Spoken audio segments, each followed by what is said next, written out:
로마서 5장입니다.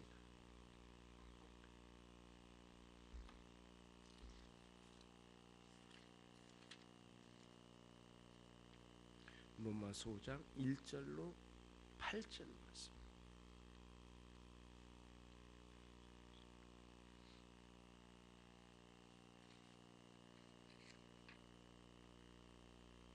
제가 먼저 읽겠습니다. 로마서 5장 1절로 8절입니다.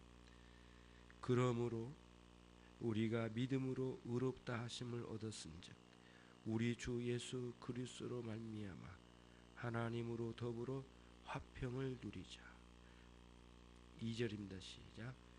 또한 그로 말미암아 우리가 믿음으로 서 있는 이 은혜에 들어감을 얻었으니 하나님의 영광을 바라고 즐거워하느니라. 다만 이뿐 아니라 우리가 환난 중에도 즐거워하나니 환난은 인내를,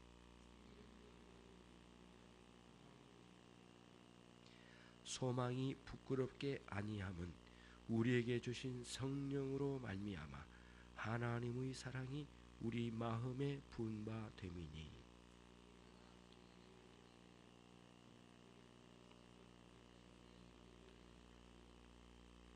의인을 위하여 죽은 자가 쉽지 않고 선인을 위하여 용감히 죽는 자가 혹 있거니와 우리가 아직 죄인 됐을 때 그리스도께서 우리를 위하여 죽으심 하나님께서 우리에게 대한 자기의 사랑을 확증하셨느니라.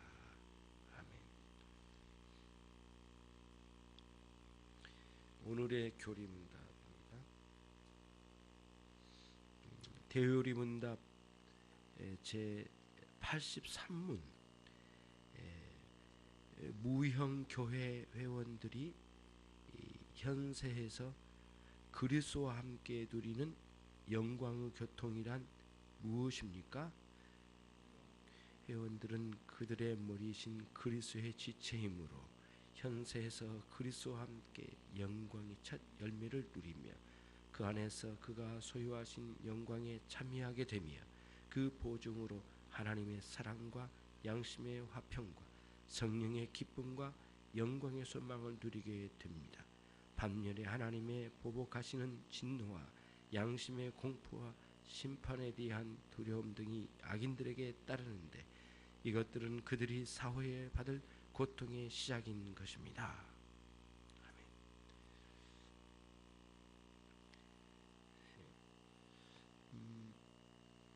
아멘. 우리 신자들이 여기서 무형교회 회원들이라고 하는 것은 그 교회에 출석한 사람들이 다 무형교회 회원은 될 수 없는 거잖아요.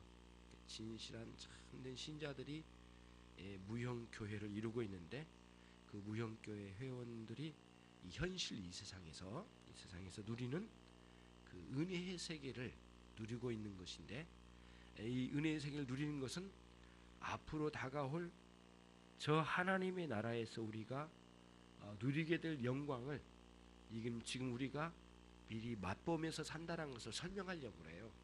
지금 83번이 그거를 설명한 겁니다. 그러니까 우리가 그래서 조금씩 누리고 있는 이 은혜의 세계를 이제 언젠가는 저 천국에서는 그 아주 무궁무진하게 누리게 될 영광스러운 은혜의 세계를 이렇게 지금 맛보면서 이제 산다라는 거죠. 이제 그것을 여기서 설명을 하려고 한 겁니다. 그러니까 신자는 그런 삶을 살고 있다는 거예요. 그러면은 이제 아까 우리 로마서 5장 1절로 8절 말씀을 한번 보도록 하겠습니다. 우리가 그러니까 하나님께서 우리를 이렇게 받아주시는 건데 받아주시는데 우리를 이 불의한 우리들을 의롭다고 이렇게 여기셔서 우리를 이렇게 하나님께서 받아주시는 거예요. 받아주신 거예요. 그 받아주심 안에는 뭐가 전제되어 있냐면은 하나님과 이렇게 뭘까요? 이렇게 교제를 이룰 수 있고 하나님과 함께할 수 있고 예전에는 하나님을 대적하면서 살던 우리 존재들이라 하나님과 불편한 관계이고 대적의 관계에 있었어요. 굉장히 이게 적과 적이 만나는 그런 꼴이었단 말이에요. 그런데 우리의 죄를 그리스도의 십자가에 다 사멸시키시고 우리를 당신 앞으로 끌어내신 거예요. 그래서 우리가 하나님 앞으로 가게 된 것은 예수 그리스도께서 우리를 대신하여 미리 죄의 값을 치르심으로 우리가 이렇게 갈 수가 있었던 거죠. 가게 되는데 단순히 하나님께 간다라는 개념이 그냥 하나님 앞에 가까이 간다는 의미만은 아니고요. 하나님과 더불어 화평을 누리게 되는 데까지 나간다는 거예요. 하나님과 화평의 관계를 누린다는 거예요. 그러니까 하나님과 원수된 존재였던 우리가 어떻게 하나님과 화평의 관계로 이렇게 가냐고요. 오로지 그리스도 외에는 다른 길로는 없었는데 예수 그리스도로 말미암아 하나님으로 더불어 화평을 우리가 누리게 되었다. 그래서 우리가 그걸 누려야 된다는 거죠. 신자는 그걸 누리고 있는데 우리가 그걸 누리는 것을 알아야 될 뿐만 아니라 실제로 그런 화평을 누리는 자리에서 여러분들이 존재해야 된다. 그런 의미를 이제 말씀을 해주고 있어요. 그래서 이 땅에서 간헐적으로 오는 어려운 상황들이 이렇게 있습니다. 그래서 때로는 환란이 오고 때로는 연단도 있고 여러 가지 어려움들이 많이 몰려오지만 그럼에도 불구하고 그런 연단이나 어려운 것들 때문에 천국에서 누리게 될 이 영광스러움이 자체가 사라진 게 아니에요. 사라지지 않는다는 것을 보여주려고 우리에게는 소망을 불어넣어 주셨어요. 그래서 이 소망이 부끄럽지 않게 하려고 우리가 지금 천국을 누리고 있는 건 아니잖아요. 맛보기를 누리고 있지만 그 천국을 언젠가는 누리게 될 것은 소망 속에다 두었어요. 우리 언젠가는 그렇게 될 거라고 하는 소망이 있죠.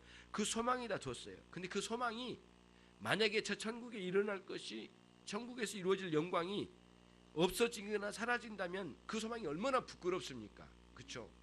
참 부끄러운 일인데 그게 사라지지 않는다는 사실을 우리에게 간헐적으로 하나님의 사랑을 경험해서 우리가 이 땅에 살면서 주일의 말씀의 은혜도 누리고 생활 속에서 은혜를 누리면서 하늘에 대한 소망을 가진 것을 부끄럽지 않도록 우리를 이렇게 견고하게 붙들어 준다. 그런 의미가 되겠어요. 그래서 이 땅에서 누리는 하나님의 사랑은 그 은혜의 세계는 천국에서 누리게 될 영광스러운 그 은혜의 세계를 미리 당겨서 우리가 이렇게 맛보고 있다는 것을 오늘 여기서 이제 83문에서 가르쳐 주고 있는 거예요. 왜 이런 걸 가르칠까요? 여러분들에게 혹시 어려운 상황이 오거나 정말 이렇게 참 감당하기 힘든 환란이 올 때도 낙심하지 말라고, 낙심해서 넘어지지 말라고 이런 말씀으로 이제 가르쳐 준 거죠. 그래서 너무 그렇게 힘들더라도 우리 소망은 부끄럽지 않다. 아직 이루어지지 않는 것이지만 언젠가는 이루어지게 될 그날을 바라보고 인내하며 살라는 거죠.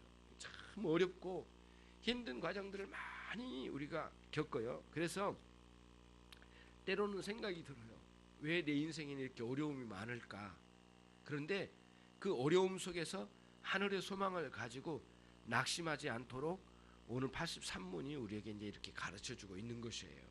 그러니까 이 땅에 살면서도 어떻게 그리스도와 이렇게 하나가 되어서 예수님으로부터 우리에게 주어진 은혜의 세계를 우리가 이렇게 같이 교통하면서 누릴 수 있겠는가? 그게 누리는 것이 뭔가?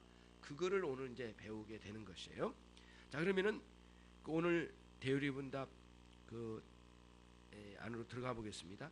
83문 보시면 무형교회 회원들은 참된 신자들이죠. 보이지 않는 교회 회원이에요. 보이지 않는 교회다라고 하는 것은 우리가 이렇게 겉으로 볼 때는 이 사람이 참신자인지 아닌지 알 수가 없죠. 그러나 교회 안에는 참신자가 있어요. 분명히. 그러면 그 참신자들이 겉으로는 진짜 신자인지 아닌지를 모르지만 정말 구원받은 참신자는 하나님께서 아셔요.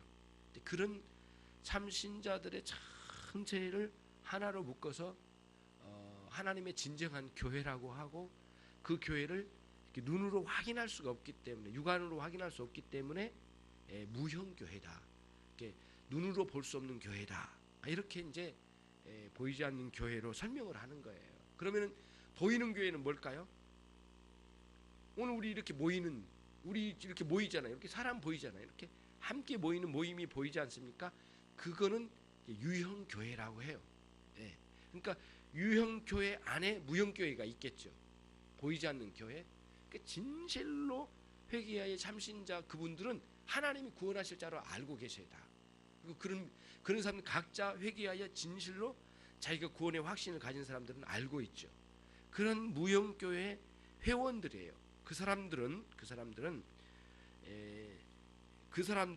전체적으로 한 몸을 이루고 있는데 그 몸의 머리가 되신 예수 그리스도를 이렇게 머리로 해서 존재하고 있어요.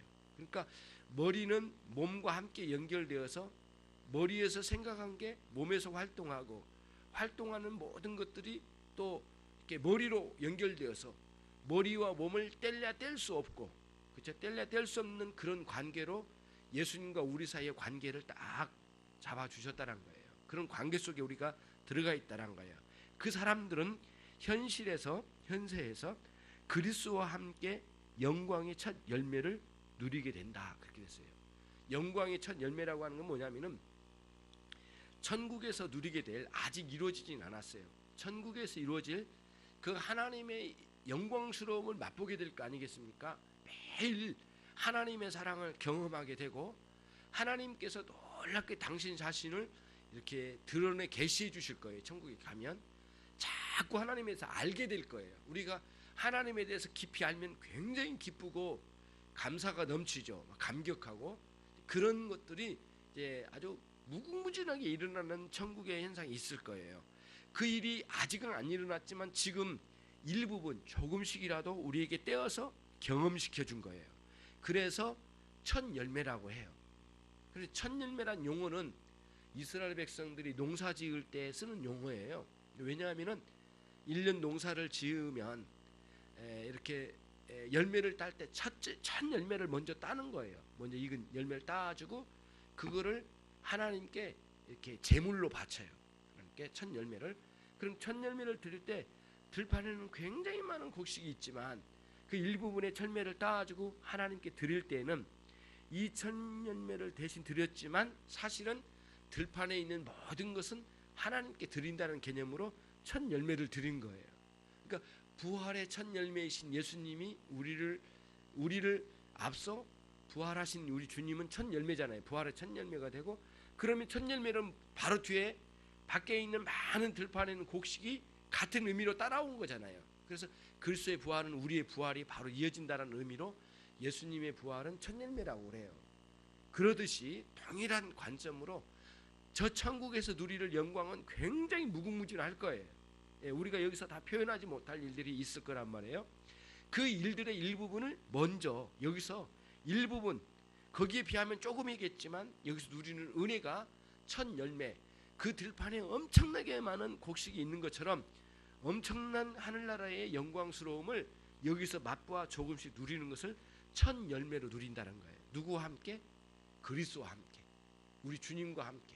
왜냐하면 우리 주님께서 성령님을 보내주시고 말씀의 은혜의 세계를 허락해 주시고 성도의 계절을 허락해 주시고 이 교회의 머리로 계신 예수님이 우리와 함께 하시기 때문에, 그러기 때문에 주님과 함께 우리가 그 영광을 맛보면서 산다는 거예요. 그래서 어려운 상황도 인내할 수 있어요. 그래서 여러분, 인내할 수 있는 거는 그냥 꾹 참는 게 아니에요. 그런 개념만은 아니에요. 은혜를 누릴 때에 이 어려운 상황이 어렵게 안 느껴질 정도로 은혜가 이걸 덮을 때가 있어요. 물론 그러지 못할 때도 있지만, 그래서 우리 안에 은혜를 마음껏 누리면은 어려운 상황이 이렇게 작아 보이게 되는 거예요. 근데 은혜가 없으면 어려운 상황이 굉장히 커 보여요. 겁에 질려요. 그러니까 두려움에 막 떨어요, 사람들이. 그럼 나가 떨어지죠. 그러나 은혜가 충만하고 하나님 나와 함께 하신다는 확신이 강하게 우리 가운데 일어나게 되면 어려운 상황이 작아 보이고, 얼마든지 이길 수 있다라는 확신이 들어오고, 하나님 나와 함께 계신 이 어려움이 어려움 같지 않게 느껴질 정도로 당당하게 이걸 이겨내는 거예요. 그래서 여러분, 신자는, 기독교인에게는 어려움이 없는 게 아닙니다. 어려움이 이렇게 있어요. 그러나 은혜의 세계로 이거를 극복하며 갈 수 있는 것이에요. 이게 신자가 누리는 뭐라고 인내의 방식입니다. 여러분 꼭 참는 게 아니에요. 자, 그런 관점에서 생각을 해야 됩니다. 그다음 그 안에 그가 소유하신, 그러니까 그 안에서 누구 안에서죠? 예수님 안에서요. 예수님 안에서라는 것은 무슨 뜻일까요? 예수님을 믿는 믿음 안에서, 예수님의 역사 안에서, 예수님과 함께하는 그 속에서, 예수님의 끊임없는 은혜 공급 속에서 그거를 아주 다양하게 우리 가운데 역사하시잖아요. 예수님께서 그리스도께서 그 역사하신 것 전체를 총체로 묶어서 그리스도 안에서란 용어를 써요. 그러니까 성경에서 그리스도 안에서 예수 안에서 자꾸 이런 말이 나오는 이유는 그런 걸 의미합니다. 우리 신앙의 전체 총체적인 거예요. 이 모든 걸 그리스도로부터 오잖아요. 그거를 한마디로 확 축약을 해가지고 한마디로 딱 꺼내는 거예요. 예수 안에서, 그리스도 안에서. 굉장히 의미는 크지만 용어 하나로 딱 집약해서 그리스도 안에서 누리는 거예요. 예수님과 함께, 예수님이 공급해 주심으로, 예수님이 보내신 성령님의 역사하심으로, 예수님이 이해시켜 주시는 말씀의 이해를 통하여, 그 말씀의 은혜를 통하여 이렇게 크게 넓은 이런 은혜의 세계를 예수 안에서라고 합니다. 그리스도 안에서. 그리스도가 소유하신 그리스도의 영광에 참여하게 되며 그랬어요. 자, 그러면은 예수님 밖에서는 누릴 수 없는 영광이고, 예수님이 가지고 오지 않는 영광은 우리가 누릴 영광이 아니라는 거예요. 그런 겁니다. 그럼 우리가 인간적인 영광 있잖아요. 자기 자랑하고, 자기 멋들어지고, 자기 자랑하고 뻐기고 하는 이 세속적인 자기 자랑에 빠져 있는 그런 영광, 자기만을 위하는 그런 영광 있잖아요. 그런 영광 아니고 말이에요. 그런 영광은 우리는 배제하고 꼭 예수님께서만 가지고 오신 그 영광, 예수님께서 우리에게 주시는 그 기쁨, 그 구원의 은총의 세계에 대한 환희, 평안, 온유함, 거기서 나오는 인격적인 많은 아름다운 그런 모습들, 그 다음에 그 속에서 일어나는 사람들, 성도와의 관계, 그리고 거기서 누리는 유익, 이런 것들을 전체를 모아서 이제 여기서 주신데, 예수님을 통해서 모든 걸 주신 거예요. 그러니까 여러분, 아파트가 큰 아파트든 작은 아파트든 이 하나의 파이프로 들어옵니다. 수돗물이. 그렇지 않습니까? 뜯어 보셨어요? 이렇게 한 군데서 와요. 한 군데서 한 파이프로 와가지고 화장실도 가고, 그 다음에 뭐 거실로도 와가지고 우리가 수돗물을 쓰잖아요. 파이프 하나로 와요. 하나. 반드시 그리스도를 통해서만 은혜가 와요. 이게 예수님 밖으로 가면 나오질 않아요. 그래서 성경 전체는 그리스도라는 은혜의 파이프를 통해서 와요. 요 논리를 항상 잃지 마요. 그래서 입만 벌리면 그리스도께 감사해야 돼요. 입만 벌리면 그리스도를 찬양하고, 그게 그냥 아무것도 모르고 하는 게 아니라 그게 예수님을 통해서만 이렇게 은혜의 이 생수가 우리에게 오는 거예요. 그런 논리를 알아야 돼요. 그리스도 밖에서는 이루어지지 않아요. 그래서 얼마나 많은 이런 용어를 많이 쓰는 거 몰라요. 그래서 그 사도 바울은 그리스도 안에서라는 용어를 아주 많이 사용했어요. 그리스도 밖에서는 그게 경험되지 않는다.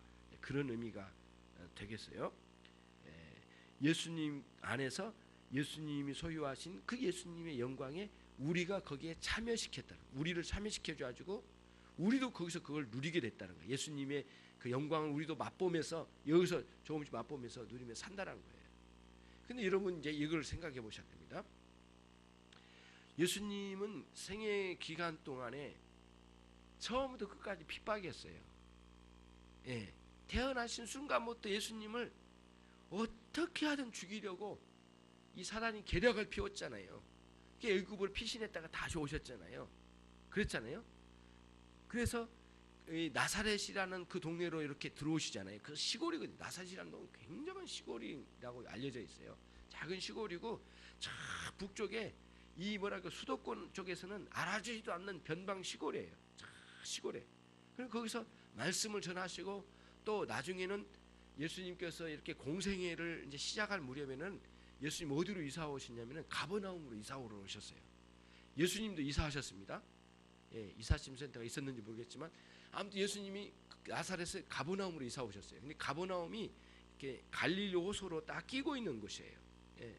거기서 너무 가버나움이, 야, 가버나움이란 그 말 자체도 가슴이 뛸 정도로 예수님이 거기서 생활하신 내용이 굉장히 많이 나오거든요, 복음서에.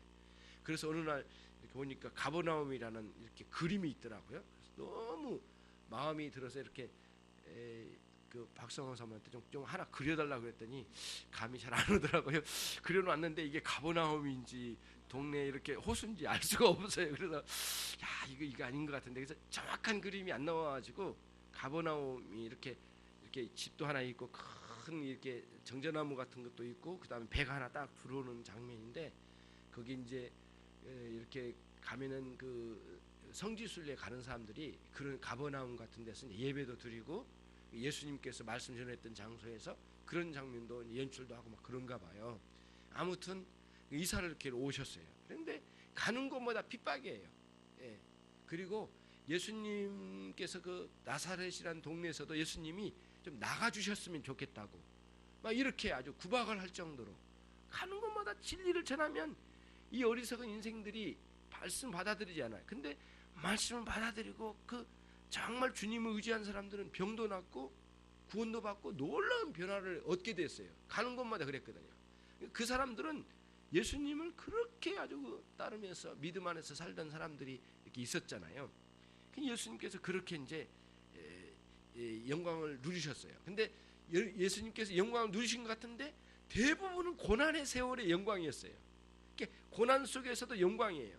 그러니까 대부분의 생애는 고난이었는데 죽으시기까지 다 고난이었잖아요.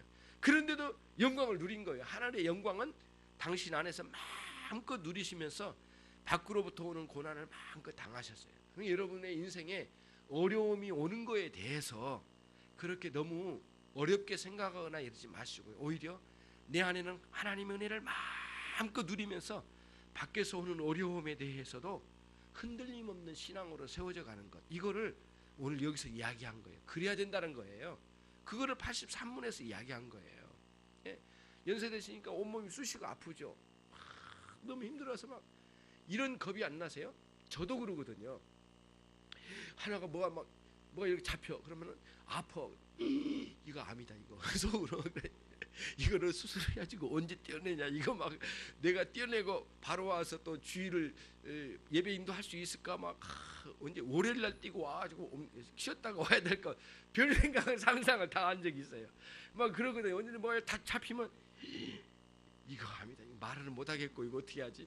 그리고 이제 풀고 이제 집에 가서 이렇게 풀고 이렇게 있으면 또 없어지더라고요. 그런데 겁이 나가지고 그래요. 그러니까 여러분 연세가 되시면 더 그러실 것 같아요. 이건 진짜 이건 죽을 병 아닌가? 야, 이거 이 마지막 죽을 병인 모양이다. 막 이런 식으로 굉장히 막 그 힘들게 우리를 막 힘들게 하고 그럴 때가 있을 거예요. 제가 표현을 너무 쉽게 했는데 그럴 수 있어요. 그런 게 단 한순간도 아프지 않는 때가 어디 있습니까? 현지사님 계속 웃으시는데 계속 이제 어려움이 많아요. 그러니까 이제 어쩔 때는 이 믿음이 없고 신앙이 없을 때는 좌절하기 쉬워요. 예, 신앙이 없는 상황에서 어떻게 그걸 감당하겠습니까? 그러니까 주님의 영광을 누리면서 이런 고난들을 감당하게 되는 것이에요. 그것을 오늘 여기서 생각합니다. 그 다음, 그 보증으로 하나님의 사랑과 양심의 화평과 성령의 기쁨과 영광의 소망을 누리게 됩니다. 그래서 보증이라고 했네요. 보증이라고 했는데 다른 용어로는 이제 뭐라 할까요? 공탁이라는 의미도 있어요. 공탁, 보증, 공탁. 그런데 있는데 이제 공탁이란 게 뭐냐면 이런 거예요. 그 이제 한 사람이 A라는 사람이 B라는 사람에게 뭔가 재산상에 해를 입혔어요. 그래서 한 2천만 원의 재산에 해를 입혔어요. 그랬더니 이 B라는 사람이 당했으니까 고소를 했어요. 그래서 법정으로 끌고 갔어요. 두 사람이 만났어요. 그랬더니 판사님이 뭐라고 하냐면은 당신 그 2천만 원 빨리 갚어. 그리고 뭐랄까 당장 2천만 원 아니더라도 서로 합의를 해봐.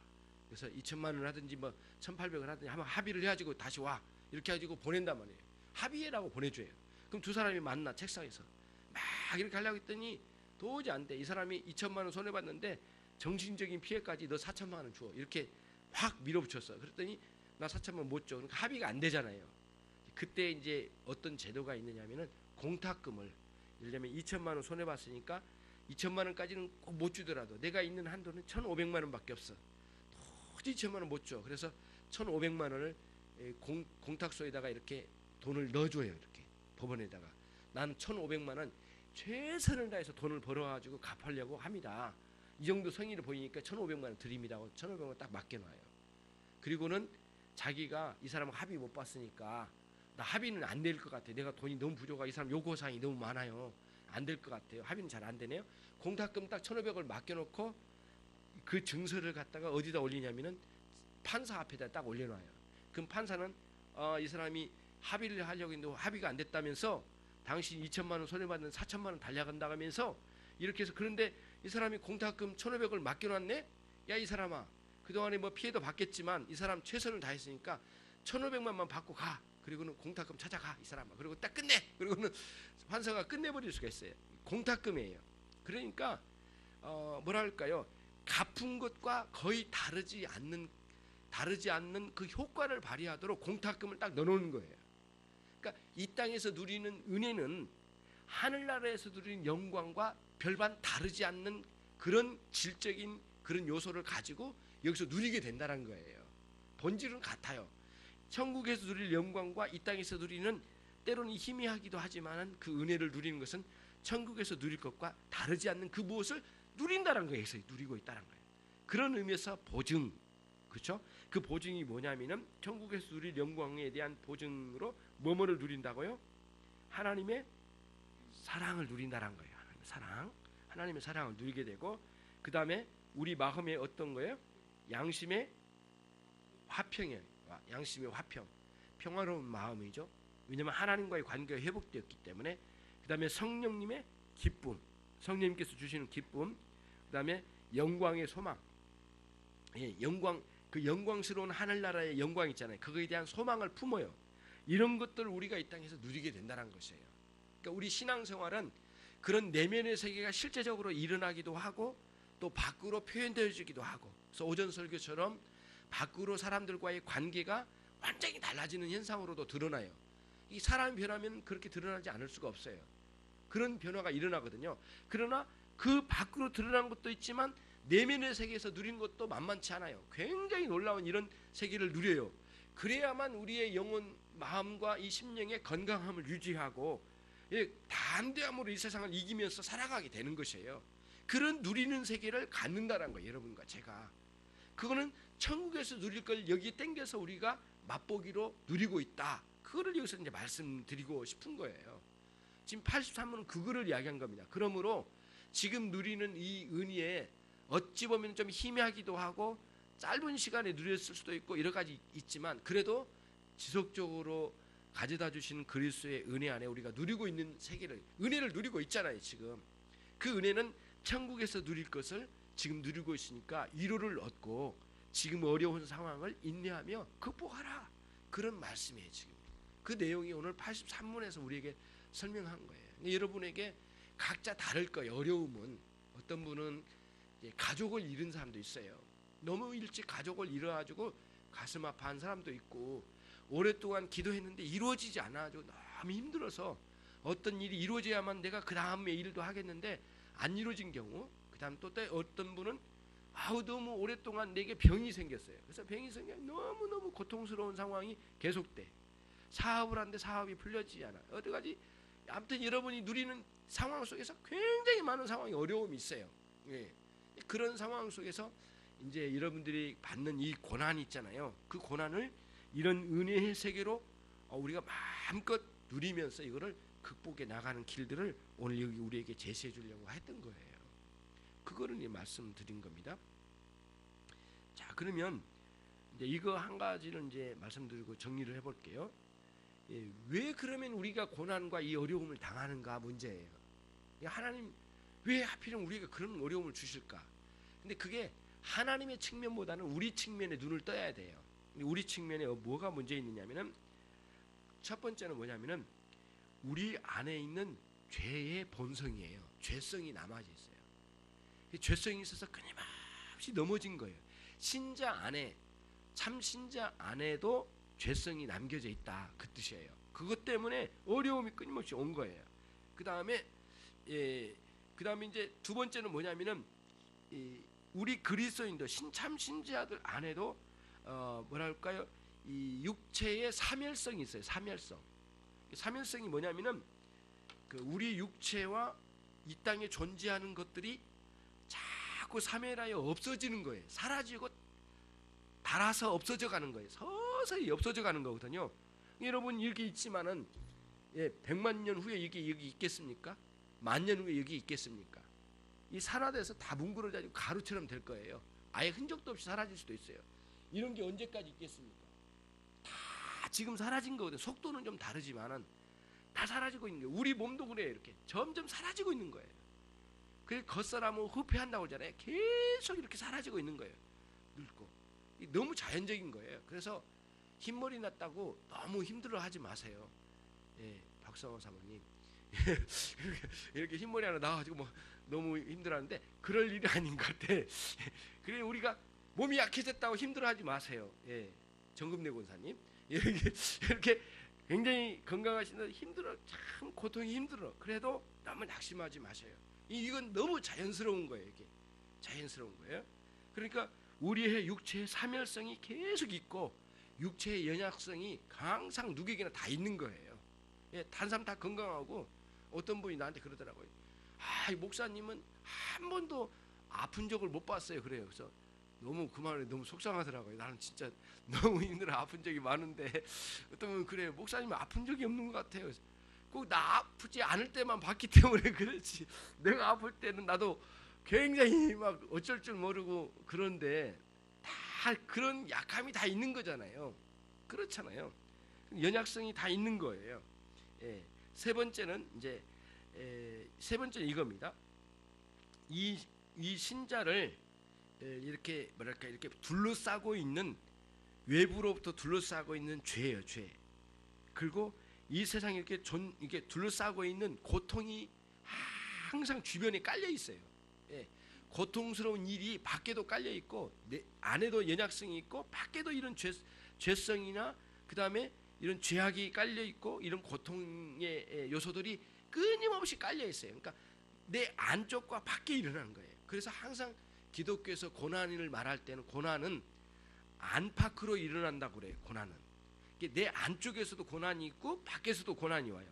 양쪽으로 밖에서 밀려오는 고난과 내 안에서 고난이에요. 이 안에서 고난은 뭐냐면 죄성 때문에 그래, 연약성 때문에, 사멸성 때문에 끊임없이 그런 것들이 우리 안에 이제 내재된 거거든요. 근데 이것이 없어질 날이 와요. 80세 되면 없어진다면 참 좋겠는데 그게 그러질 않아요. 100세 되면 없어질 거다. 그랬으면 좋겠는데 성경은 또 그렇게 쓰질 않아. 언제냐? 우리가 이 세상을 떠날 때 우리의 육체를 내려놓고 영원히 저 낙원으로 입성할 그때에 이 연약성과 죄성과 고통들을 모두 육체와 함께 내려놓고 간다는 거예요. 그때까지는 우리가 지니고 있다는 거예요.